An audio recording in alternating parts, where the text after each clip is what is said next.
O segundo é lembrar que o trabalho que nós fazemos aqui no sábado tem na quarta-feira. Aqueles que desejarem, quarta-feira, das 20 às 21 horas, nesse mesmo salão, há uma palestra também falando ou sobre o Evangelho segundo o Espiritismo ou um tema diverso. As de quarta-feiras, elas têm temas diversos. Às vezes de algum livro que está sendo estudado, fica o convite. Então, há palestra e há também o trabalho de passe. Posso tomar passe no sábado e na quarta? Fique à vontade. Posso vir tomar o passe e não assistir a palestra? Fique à vontade. Entendeu? Não há problema nenhum. Todos os trabalhos aqui da casa, eles são completamente abertos. A gente não há nenhuma exigência, são todos pró a prática do bem e da caridade. Nós agradecemos então a Espiritualidade Amiga por essa oportunidade de estarmos aqui nesse momento reunidos, pedindo ao nosso Mestre Jesus Cristo e a Deus nosso Pai que possa nos inspirar, nos orientar durante todos esses estudos que se realizarão nos próximos minutos. Agradecidos então à Espiritualidade Amiga, vamos dar por iniciados os nossos estudos da tarde de hoje, pedindo permissão ao alto e abrindo com a prece que o próprio Mestre Jesus nos ensina. Pai nosso que estais nos céus, santificado seja o vosso nome, venha a nós o vosso reino, seja feita a vossa vontade, assim na terra como no céu. O pão nosso de cada dia nos dai hoje. Perdoe as nossas dívidas, assim como nós perdoamos os nossos devedores. E não nos introduzas na tentação, mas livra-nos, Senhor, de todo mal, que assim seja. Graças a Deus, graças ao Mestre Jesus. Que os bons Espíritos possam me inspirar, meu irmão. Uma boa palestra para todos nós e obrigado. Boa tarde a todos mais uma vez. Vamos bater um papo. Sempre a gente fala que é palestra, mas palestrar sobre Jesus é impossível. É impossível. Eu creio que seja impossível. Porque nós estamos falando de algo celestial, não humano. E falar de algo que está acima de nós, da nossa capacidade, é muito interessante. Por quê? Esse diálogo é o mais impactante. Ele é impactante pelas coisas que um mestre de Israel, um senhor da lei, vem conversar com Jesus, mas à noite, para que ninguém o veja. Porque na calada da noite todos os gatos são pardos, né? Então ninguém conhece ninguém e nós sempre confundimos as coisas, ok? Eu sempre faço uma brincadeira, que é uma verdade. Eu sempre falo assim, todos aqui enxergam, não é? Todos aqui enxergam. Eu enxergo mais ou menos por causa do óculos. Mas, infelizmente, eu tenho que informar que ninguém aqui enxerga. Ninguém absolutamente enxerga nada. Nós é assim, ó, sem o sol, ninguém enxerga nada. Não tem vida no planeta, não tem nada, não tem luz, não tem nada. Ficam os gatos todos pardos porque nós não temos visão. O que nós vemos, na verdade, é um reflexo da luz que nós acreditamos enxergar. Olha como Deus é magnânimo. Viu como nós somos espíritos, não somos matéria? Nós somos de outra grandeza.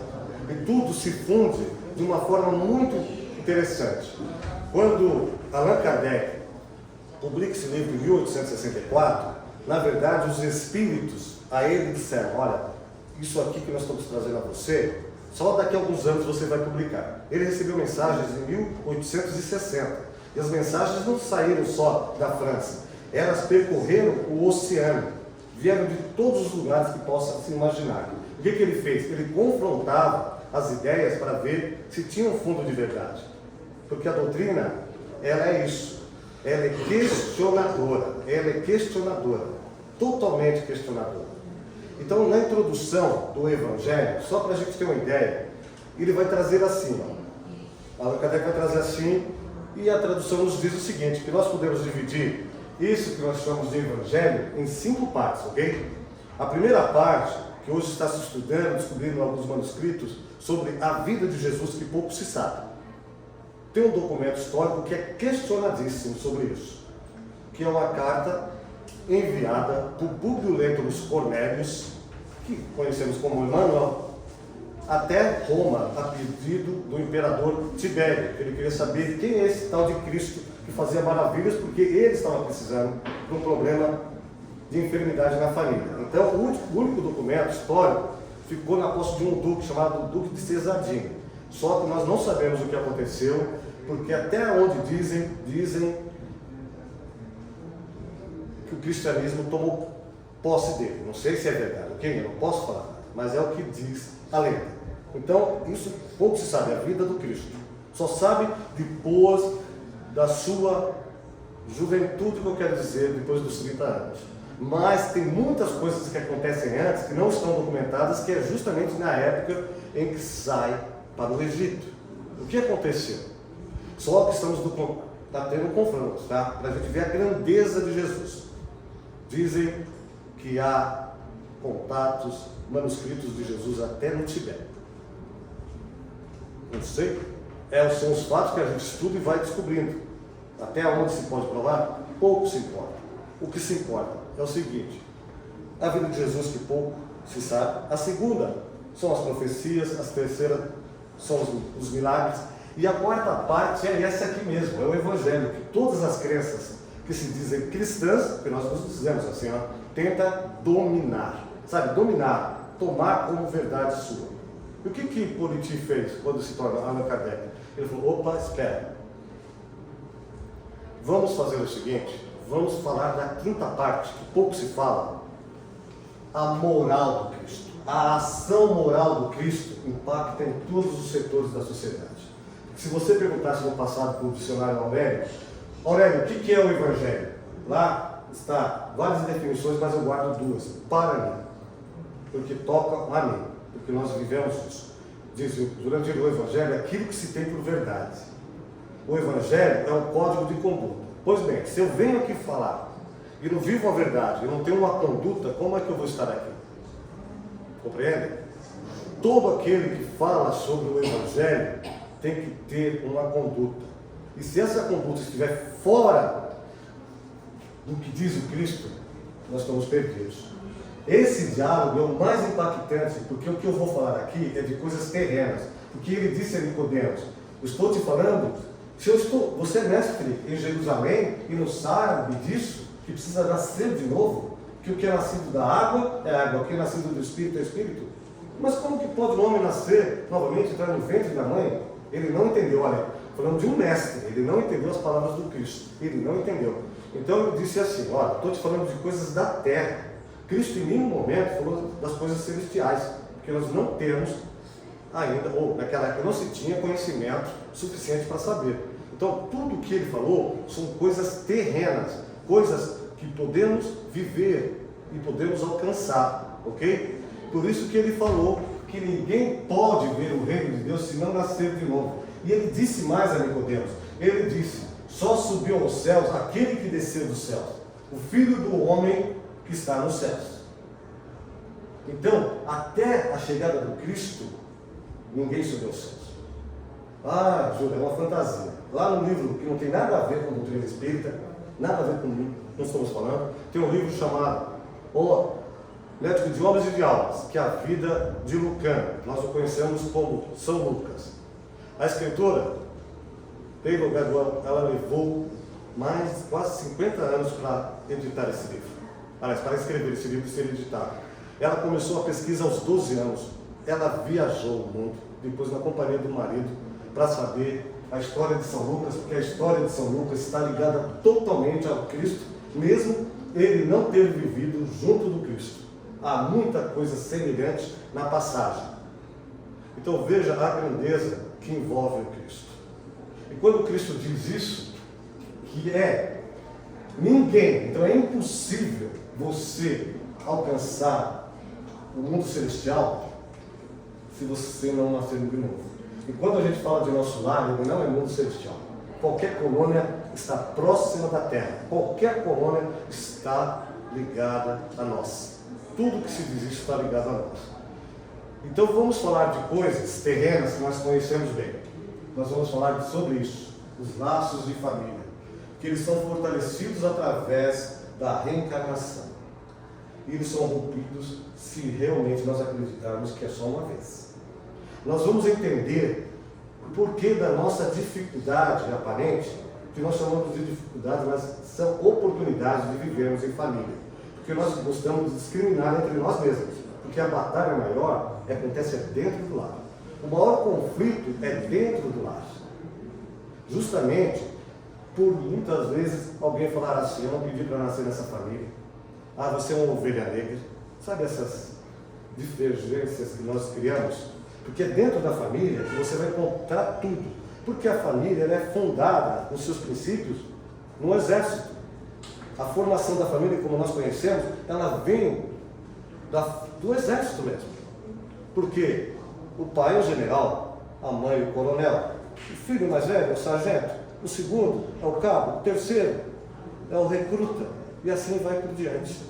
Então, Jesus vem mostrar que não é isso, que é muito mais que isso. Não é exército, porque até então se acreditava nos deuses dos exércitos. Ok? Ele veio mostrar um Deus diferente. Por isso que ele fala sobre isso. E aí a doutrina espírita percorre através desse caminho. Todos conseguem ver daí? Está falando que os laços de família são destruídos pela reencarnação. Os laços de família não são destruídos pela reencarnação. Mas como é que se vai se explicar isso? Todo ser que vive numa mesma família ou próximo dela está interligado. O vizinho do lado tem a ver com a sua família. Quem mora no mesmo condomínio com você tem a ver com a família. Ninguém aqui é estranho na verdade. Todos nós temos alguma ligação. Por mais estranho, por mais absurdo que isso seja. Nenhum de nós que está aqui hoje é por acaso. Ninguém. O acaso ele não existe. Ele não existe. O acaso é circunstância das desculpas que nós criamos para chegar ao denominador comum. E o que Kardec faz? Ele faz assim. Nós não falamos que a doutrina é ciência, filosofia e religião? Não é isso que a gente aprendeu? Para entender? Então vamos lá. Olha que interessante. A filosofia e a religião vai ser sempre assim. Poxa vida, por que o Ricardo machucou a perna, está hospitalizado? Aí vem o médico do SAMU e fala: olha, porque teve um entorse de vida queda, ele levou para o sangue. Mas por que?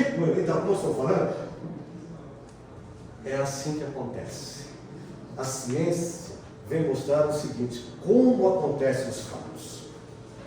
Porque a religião e a filosofia ficam ali, sempre no porquê. Então, por que eu nasci nessa família? Qual é a razão de eu viver os conflitos dela? Porque nós estamos entrelaçados por afeições que nós não acreditamos que elas existam. E até mesmo as empatias e as intolerâncias caminham juntas.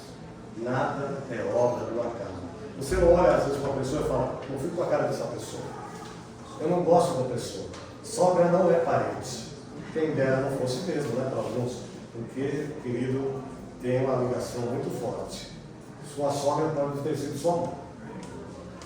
Então, daí, a formação da grande família universal. A união e a afeição que existem entre pessoas, parentes, é o índice de simpatia anterior. Ou seja, nós nos aproximamos, nós nos atraímos. Ok? É um campo vibracional que você desconhece, aparentemente, que ele comunga. Nós somos energias em movimento. Energia. O que você está vendo, que eu estou vendo, é igual aquele filme Matrix, não é nada disso que nós estamos vendo. Isso é projeção da luz. Nós somos espírito. Sendo espíritos, nós não somos matéria. Então, se um espírito tocasse na matéria, o que ia acontecer?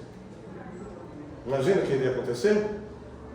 Pior do que uma bomba atômica. Acabaria com tudo. Porque é um outro universo comungando com esse daqui. Quando nós fomos criados, fisicamente falando, como somos gerados, vamos começar assim. Você tem filhos? Não? Qual é o seu nome? Margarete. Então podemos falar nós dois. Eu e a Margarete nos unimos em matrimônio. Tivemos um filho. Poxa, que maravilha, ela está grávida. Quando ela está grávida, vamos supor, do Ricardo, o porquê que os traços de família são semelhantes? Não é só o filho no ventre que está sendo ali gerado, não. O espírito não pode ter contato com o que está sendo gerado, mas ele cria um corpo semimaterial que está aqui, ó, o tempo todo. Ele é matéria de um lado e do outro lado ele é imaterial, ou seja, ele é espiritual. Uma mulher, quando está grávida, ela não está só gerando uma criança, ela está gerando um corpo a mais que nós não podemos ver, que dá afeição ao físico e ao contato com o espírito. Então, quando a gente fala por aí, eu vi um espírito, na verdade você viu uma projeção do perispírito da pessoa, porque ele não abandona, ele jamais deixa de existir. Olha que interessante. Então, a mulher está gerando uma criança no ventre e ao mesmo tempo, fora do ventre, há um corpo imaterial que você não vê, que está sendo gerado. E ele vai ligar o espírito com a matéria. O que eu digo, a sensação que você vai sentir. Sabe o que é isso? O projetor. Certo? Sabe para que serve, não sabe? Compreende para que serve. Pode sentir? Só eu sei, que estou com ele nas mãos. É a mesma coisa o espírito. O nosso perispírito sente o que o corpo sente e reflete no espírito. Vai criando o que? Um vínculo maior do que nós possamos imaginar. Então, aqui essa projeção está criando um mundo. Até chegar a essa construção, aqui na Margarete, são 4.000 que antecedem a ela. Olha os laços de família, 4.000 até chegar a ela. E até chegar a mim, 4.000, então é a união de 8.000 espíritos da projeção espiritual.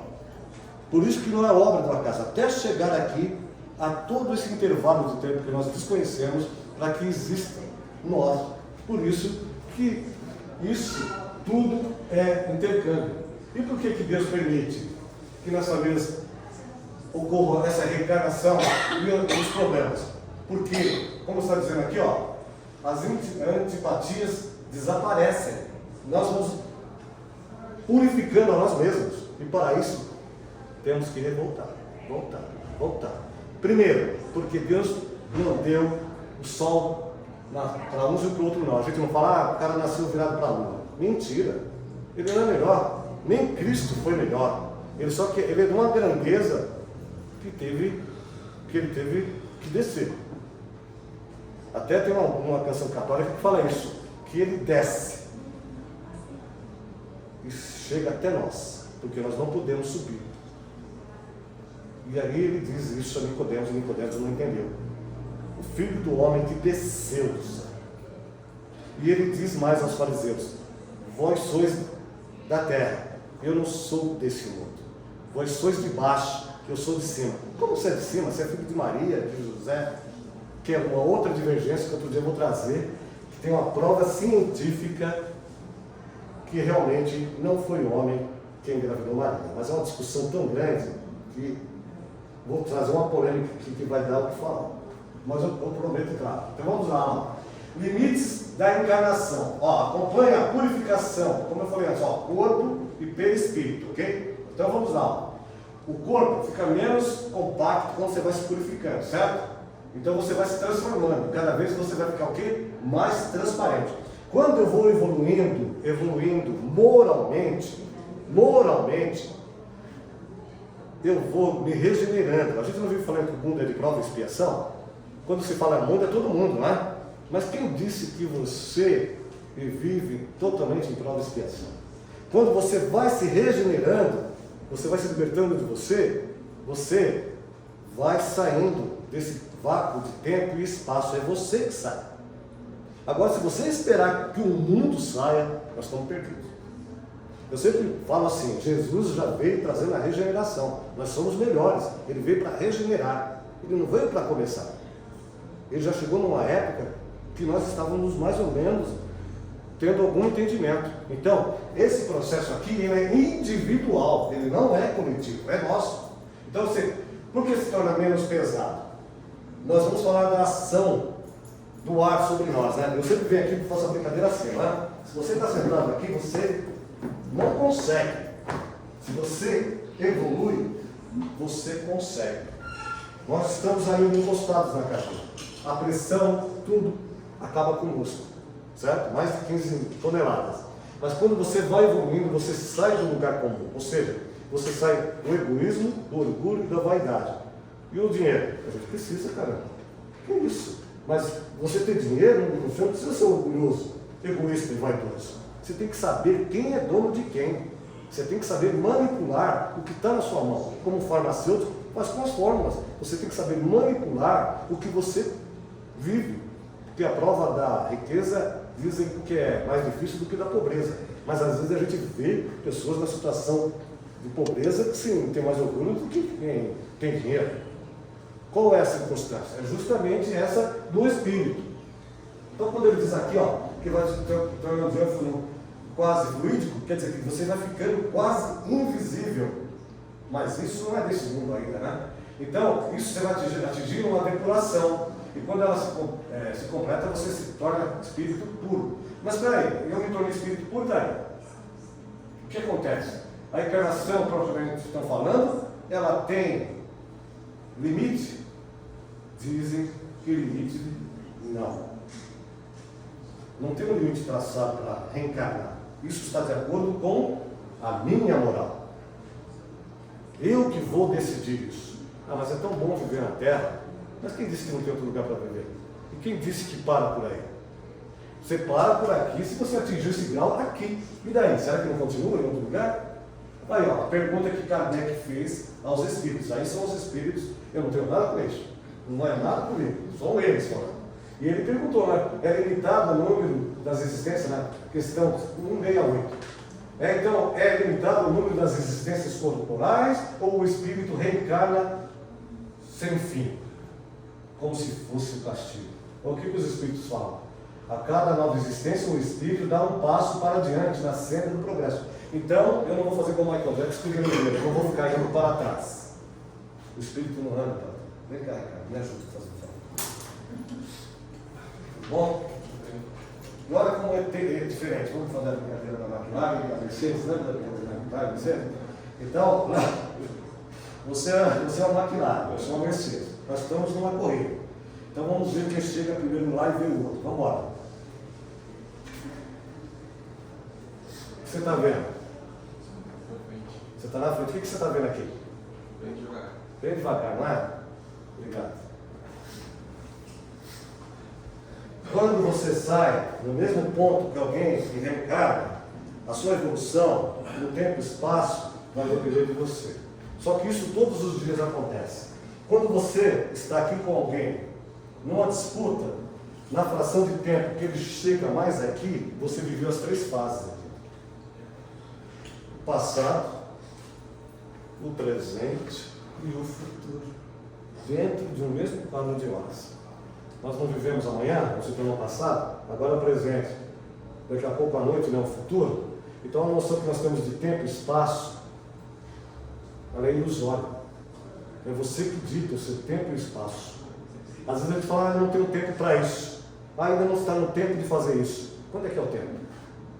Eu comprei essa roupa, eu vou esperar uma semana para viver. Essa roupa, aí de repente você desencarna que a roupa vai ficar com alguém. Tem um sapato novo, vamos numa festa. Tudo bem, e depois? Eu guardo, deixo para a próxima festa. As traças vão adorar isso. Então, estamos aí. A necessidade da encarnação. Tem dúvidas sobre isso que eu estou falando? Que eu estou falando, para quem não conhece, o que é isso? Qual é o motivo de viver isso? Vou dar um exemplo bem simples. Mozart compõe sua primeira obra, Edu, se eu estiver enganado, Eduardo, você me corrige. Aos 4, 5 anos. Como é que pode isso? Uma criança compõe uma obra. De onde ele tirou isso? Que intelecto que tem? Porque criança até 5 anos fala tudo o que pensa. Criança não filtra.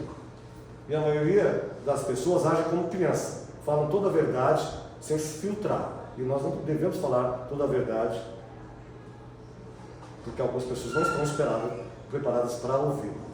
Se ele encarnou naquele momento, ele tinha um trabalho a fazer. Então, era castigo? Por que existe essa necessidade? Qual é a questão? Quando nós estamos falando aqui desse espírito, São Luís, o espírito São Luís, é um espírito evoluído, que já não estava mais habitando no mesmo universo conosco. Dizem que ele está em outro planeta. E ele traz mensagens. Por que São Luís? Porque ele tinha evolução e elevação bastante para nos dar essa informação. Isso não é uma informação de um espírito que ainda estavam perambulando com cheio de dúvida. Não. São Luís, quando ele diz isso, ele diz que a passagem dos Espíritos pela vida corporal é necessária para que eles possam cumprir por meio de uma ação material os desígnios da execução de Deus. Por que materialmente falando? Porque nós vivemos em sociedade e nós aprendemos ensinando todos os dias, como diz Vandré, aprendendo ensinando uma nova lição.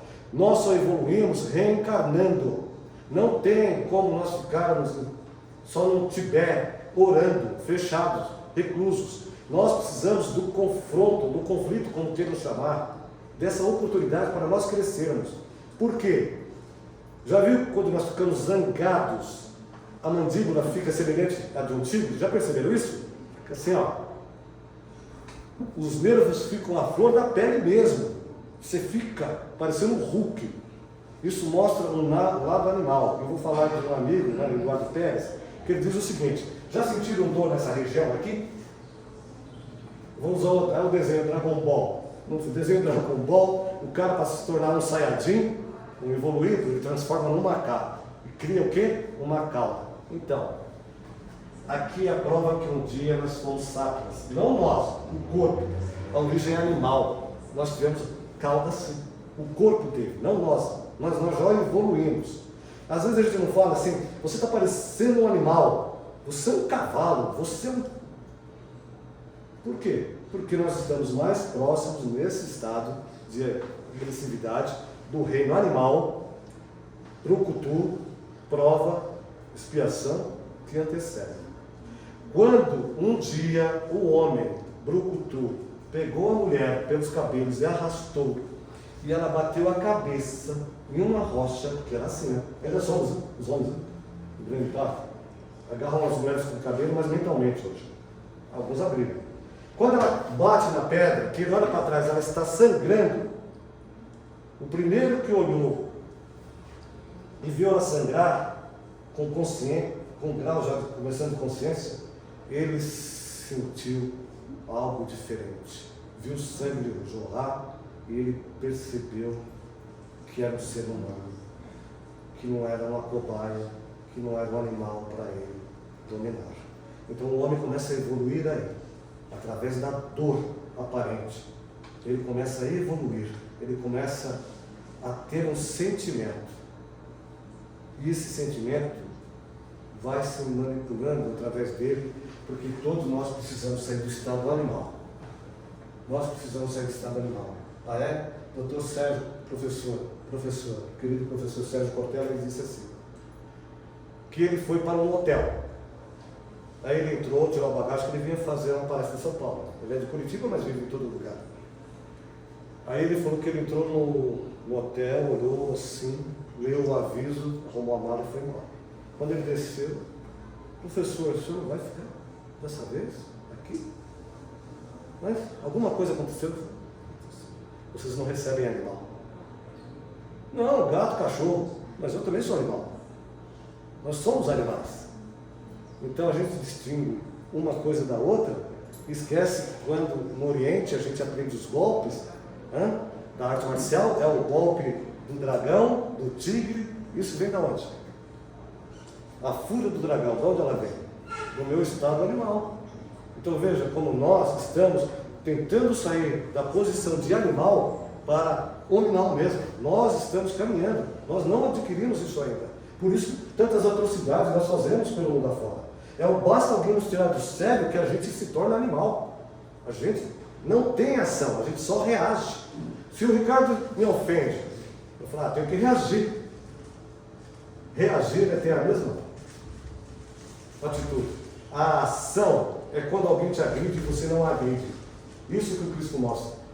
Você não agrediu, isso é ação. Você saiu do lugar animal e entrou no lugar, entrou na vibração e na sintonia que já está virando hominal. Mas todas as vezes que eu ajo ao contrário, eu estou voltando ao meu passado.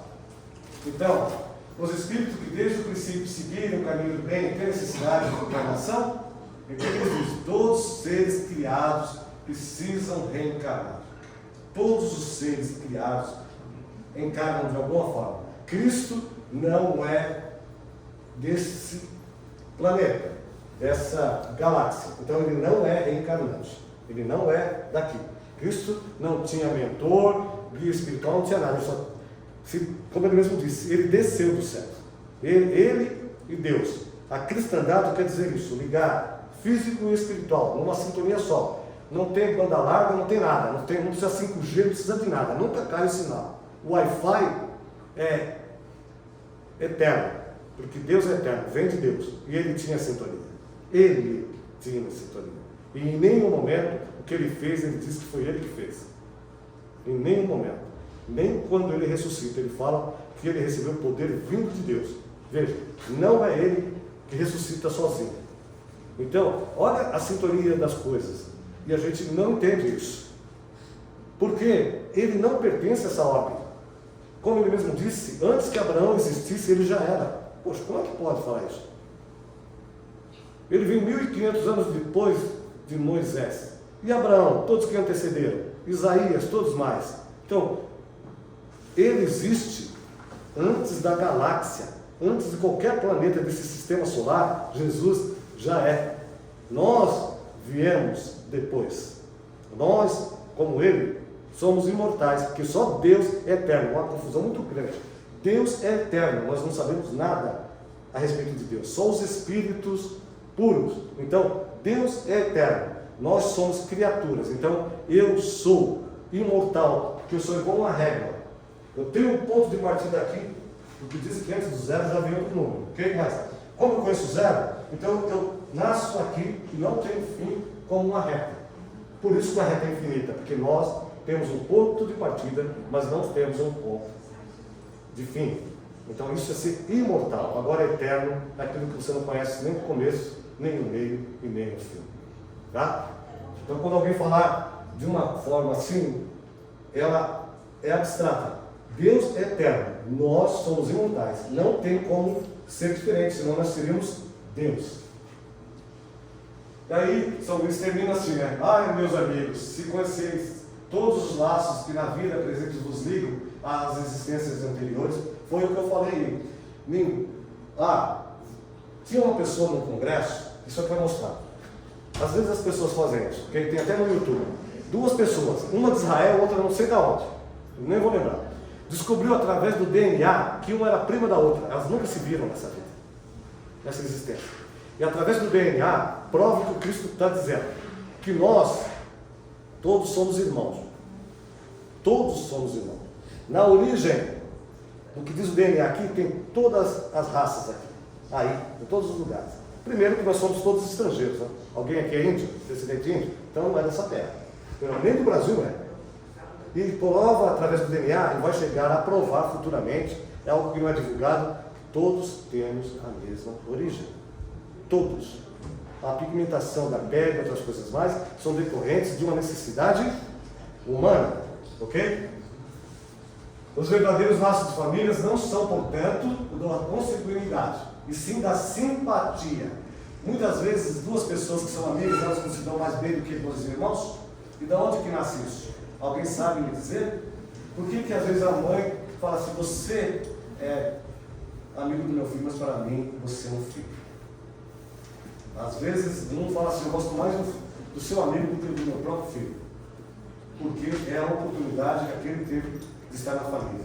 O que ocorre? Quando alguém adentra a família, que as pessoas chamam de ovelha negra, ou qualquer coisa que está acontecendo, aquele espírito às vezes não é daquela família mesmo. Ele não tem nenhuma ligação. Ele está tendo uma oportunidade de evoluir. Vamos supor assim, vamos dizer assim, um exemplo bem chulo, bem grosseiro. No século XIII, onde a vingança era mais do que isso. Vingança era um direito. E a vendita, que é a vingança, era executada sempre. Era um dever eu defender a Margarete se alguém matou o pai dela por estar ligado a ela. E era o dever do outro se vingar daquilo que eu fiz. Existe a vingança da vingança. Era assim. Então pode ser que um espírito assim pode reencarnar naquela família, que ele não tinha nada a ver, para se depurar moralmente. Porque quando você vê na sociedade tudo isso que nós estamos vendo, é a oportunidade do espírito reencarnante se libertar do passado. A maioria das pessoas que a gente atende, quando vai na periferia, nas comunidades, eles falam assim, quando você conversa com alguém que já passou pela prisão. Hoje não tem mais o Carandiru, mas quando tinha o Carandiru, você conversar com as pessoas, elas falavam assim, ó, moço, eu não tive família. E se eu contar cada relato que a gente ouve, ele é assustador quando se fala de família. Você sabe que é uma criança olhar para você e falar assim, eu vou para a escola, tudo bem, hoje eu não vou mais com meu amigo porque ele já não está aqui, foi embora, alguém tirou a vida dele. E é uma coisa rotineira. Então a sociedade, ela está tentando filtrar isso. E a gente só ouve falar daquilo que não é bom, mas está melhorando sim, porque está vindo tudo à tona. O joio e o trigo, que o Cristo fala, porque a diferença entre o joio e o trigo, você olha aparentemente, eles são iguais, mas só que um tem semente e o outro não. Então você está assim, um já tem moral e o outro não, aí ele tem a oportunidade de conviver com o outro. Agora vamos ver o nosso vídeo, para encerrar. Nós vamos entender, esse é do filme da Arca, do Morgan Freeman, ok? Porque está com eco, infelizmente. Eu sou errado.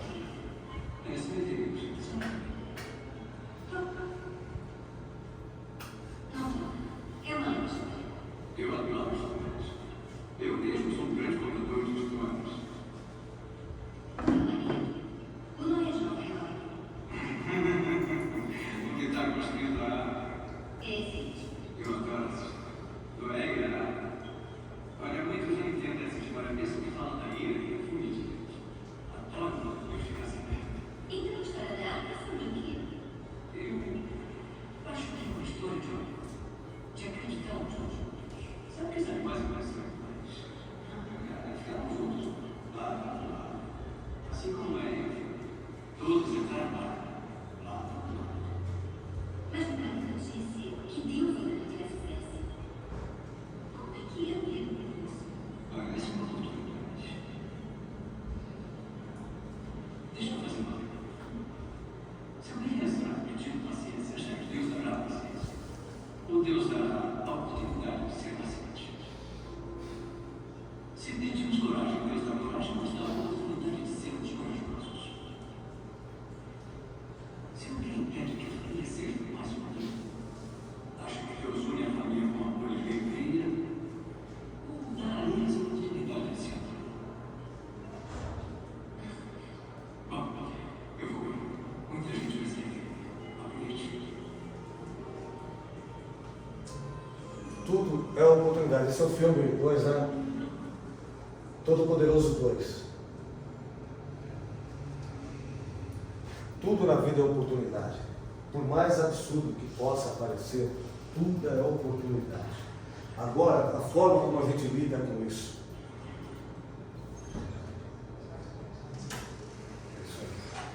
Obrigado. Como nós lidamos com os conflitos, que são oportunidades. Somos nós que decidimos. Sabe a oração de São Francisco? Toma cuidado. Quando for fazer a oração de São Francisco, toma cuidado. Isso tudo que ele acabou de dizer é a oração de São Francisco. Que eu mais ame do que eu seja amado. Querido Djavan, eu trabalho com direitos autorais na área musical. Então a gente ouve de tudo. Eu amo o Djavan, mas na canção Oceano ele diz algo que eu não concordo. Eu nunca tive a oportunidade de conversar com ele, mas a gente vai em show, vai tudo. Ele diz assim, vem me fazer feliz porque eu te amo. Eu ia falar para ele, não, Djavan, desculpa, linda, mas você poderia mudar essa frase? Você não poderia colocar assim, vou te fazer feliz porque eu te amo? Eu não vou esperar você me fazer feliz, eu vou te fazer feliz porque eu te amo. Foi isso que São Francisco disse, porque ele entendeu a mensagem de Jesus, do Cristo e de Deus. Se você pede que alguém te ame, esquece. Se você pedir a Deus que alguém te ame, não peça, porque Deus vai te dar a oportunidade de você amar. Eu tenho um grande amigo, que já é saudoso, não faleceu, ele trabalhava na Rod. E o seu Aguinaldo, ele não tinha faculdade, mas ele era um mestre no que diz respeito à eletricidade. Aí o gerente o colocou como bambambam da manutenção da área de engenharia que diz respeito elétrica. O que ocorre? O pessoal na Suíça não queria, porque o cara não tem faculdade, eu estou falando dos anos 70, ok? Mas ele ficou tão feliz, só que aconteceu um problema, ele não tinha mais nem sábado nem domingo. Estou falando dos anos 70, 76. Ele usava pager, poucas pessoas tinham pager. De repente nós estávamos na reunião juntos, porque era grupo católico, né? Mocidade e tudo mais, nós estávamos lá em algum evento do grupo de jovens, ele estava conosco, ele é mais velho, participava de todos os grupos, ele sumia. Vinha um carro e eu levava. Não tinha mais sábado, domingo, ele ganhava muito bem, mas ele não tinha fim de semana. Aí ele falou assim para Deus: meu Deus, o Senhor me deu, agora eu quero que o Senhor tire. Passados os meses, o gerente foi tomar um suco de laranja e adoeceu, fui parar na UTI, quase morre. Aí, meu Deus, eu pedi para o Senhor tirar algo de mim, mas o homem vai morrer e eu vou ser mandado embora. Ele falou para mim isso. Eu falei: isso é Aguinaldo, não tem nada a ver uma coisa com outra. É só um caminho para alguma coisa. E o caminho foi só esse. Olha só. Ele está envolvido nessa trama vinda do universo, ok? Porque na verdade, o pessoal da Suíça só queria um motivo para tirar o gerente do Brasil e mandar para lá. E a desculpa foi que a medicina no Brasil não tinha os devidos cuidados. Conclusão: o gerente saiu da UTI, foi levado para fazer o restante dos exames na Suíça e ele foi mandado embora. Aí ele falou assim para mim: Jura, tome muito cuidado com o que você pede a Deus, porque Ele vai te dar. E é verdade. Tudo que você pedir, Ele vai te dar. Como vai chegar? Eu não sei, é você que está pedindo, mas que vai chegar, vai. Pela linha direta, como você deseja, ou pela linha transitória, mas vai chegar. E a decisão daquilo que você pede é sua. Então tome cuidado com o que pede, porque se sentir em condições de pedir. Nós nos reencarnamos para termos sucesso para conosco mesmo. Tudo que você quiser fazer, faça, mas não se compare a ninguém, porque Deus não para de criar. E mais uma coisa: ninguém define ninguém. Ninguém te define, nem a mim. Quem nos define são as nossas ideias, não, a nossa consciência e os nossos atos. Então temos que ter consciência do que nós estamos representando. Como diz Gonzaguinha, eu preciso ter consciência do que eu represento nesse exato momento, nesse exato instante. Eu tenho a vida inteira nas mãos para progredir. Então sejamos felizes e vamos em frente, porque o tempo não para nem para a alegria e nem tampouco para a tristeza. E uma boa tarde para todos vocês. Muito obrigado.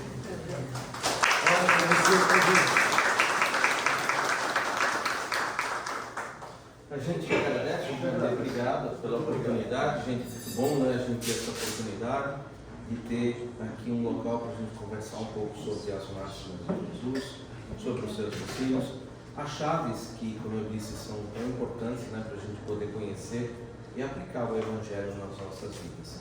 Isso é bem importante. Sábado que vem é dia... Dá uma olhada aqui. 28. Dia 28. Exatamente. Então, sábado que vem a gente já vai começar o capítulo 5, né? Que é o Bem-aventurados os aflitos. A gente agora vai sair dessa parte de fundamentação, né? São os 4 primeiros capítulos. E vamos agora começar a falar do relacionamento da gente com a gente mesmo, nos conhecer um pouco mais, né? Porque nós vamos falar um pouco sobre justiça das aflições. Tem uma parte bem interessante, né?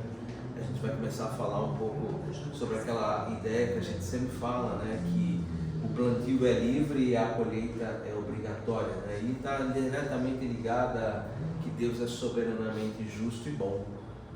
Ele é bom mesmo, né? Realmente bom.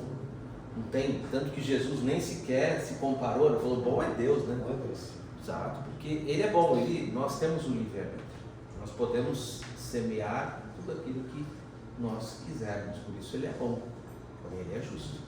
Você colhe aquilo que você semeia, aquilo que você semeia vai ser a sua colheita. Mas a gente tem a misericórdia divina? Sim, só que ela vai até só um determinado ponto, ela não entra no campo da injustiça, jamais entra no campo da injustiça. Então é algo para a gente comentar, para a gente conversar. E fica o convite. Esse capítulo 5 é o segundo capítulo mais longo do Evangelho segundo o Espiritismo. Só perde por último capítulo, que é o 28, que é o de Preces. O de Preces é um capítulo lindíssimo. Ele encerra o Evangelho segundo o Espiritismo e eu digo o seguinte, né? Eu não tive, puxa vida, eu não tenho tempo, queria ler alguma coisa importante. O que você recomenda do Evangelho segundo o Espiritismo, capítulo 28? O capítulo 28 é realmente um fechamento, né, do Evangelho segundo o Espiritismo, e por ele ter as preces, cada uma das preces ele faz menção a um capítulo dentro do próprio Evangelho segundo o Espiritismo. Então você lendo o capítulo 28, você vai ler a prece e aí tem a ligação. Olha, isso daqui está ligado exatamente àquilo que foi conversado e explicado no capítulo tal. Aí você vai ver uma outra, essa prece, ela está ligada diretamente a, por exemplo, ao capítulo 4, a prece pelos mortos. Sim. Quando ela termina, ela fala, esta prece, ela está ligada diretamente ao capítulo 4 do Evangelho segundo o Espiritismo. Você disse bem, por que esse capítulo, a bem-aventurança, as aflições, é o maior? Você vai encontrar tudo lá, tudo que se diz respeito à vida cotidiana no momento que nós vivemos. Você vai encontrar tudo lá, tudo. É o exercício nosso mais salutar. Nós vamos falar bastante sobre isso, né? Ela é a segunda bem-aventurança, né? Na verdade tem uma primeira que é bem-aventurados os pobres pelo Espírito, porque deles é o reino dos céus. Sobre a humildade, mas ela vai ser tratada um pouco adiante, ela também vai ser tratada. E por que essa abre o conjunto? Porque é o que ele falou, é o momento específico que nós estamos. Por que eu estou aqui? Por que eu sofro? Por que eu passo por dificuldades? Por que eu tenho aflições nessa vida? Por que tem algumas coisas que parece que vêm do nada? Por que eu perco pessoas amadas? Então o capítulo 5 realmente é um capítulo que abre esse relacionamento comigo mesmo, porque vejam que eu fiz perguntas, né? Por quê, mas é tudo referente a eu, o que eu estou sofrendo. Por que eu sofro? Então fica o convite.